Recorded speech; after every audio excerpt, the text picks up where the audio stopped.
বৈশাখের প্রচণ্ড তাপদাহে পুড়ছে দেশ। টানা প্রায় এক মাসের অসহনীয় গরম আর অনাবৃষ্টিতে দেশের বিভিন্ন জায়গায় দেখা দিয়েছে পানির তীব্র সংকট। ভূগর্ভস্থ পানির স্তর নেমেছে ৩৫ থেকে ৪০ ফুট নিচে। ফলে পানি উঠছে না নলকূপে, কৃষিকাজেও পানির অভাব।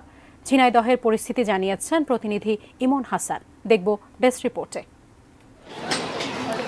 ঝিনাইদহের কোটচাঁদপুরের শিবপুর গ্রাম বা সদর উপজেলার ডেফলবাড়ি।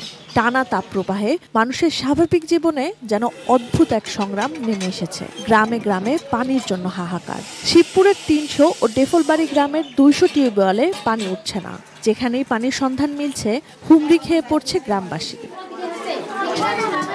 হাতে গোনা কয়েকটি বাসার নলকূপে মিলছে পানি। ফলে কলস বালতি হাতে ২-৩ মাইল দূর থেকে সেখানে ভিড় করছেন মানুষ। ঘন্টার পর ঘন্টা দাঁড়িয়ে যা মিলছে তা অপ্রতুল্য। নদীগুলোও মৃতপ্রায়। খালবিল শুকিয়ে গেছে আগেই।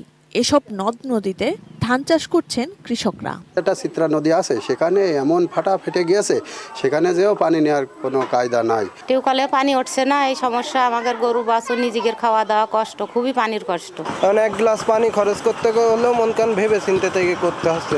আমাদের এখানে গভীর নলকূপের ব্যবস্থা করে দিত, গ্রামের লোক অনেক উপকৃত হতো। ভূগর্ভস্থ পানি নেমে গেছে আশঙ্কাজনক স্তরে।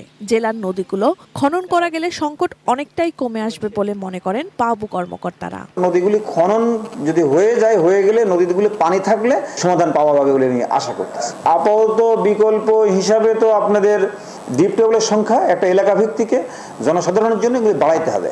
জনস্বাস্থ্য প্রকৌশলের তথ্য মতে সরকারিভাবে জেলায় ২৭,০০০ গভীর ও অগভীর নলকূপের মধ্যে ৮,০০০ নলকূপ ভূপৃষ্ঠের ৩০ ফুটেরও গভীর থেকে পানি তুলতে পারে। সরকারিভাবে প্রতিটি মহল্লায় অন্তত একটি গভীর নলকূপ বসানোর দাবি ভুক্তভোগীদের। Sanjida Sylvia, desk report, ATN news.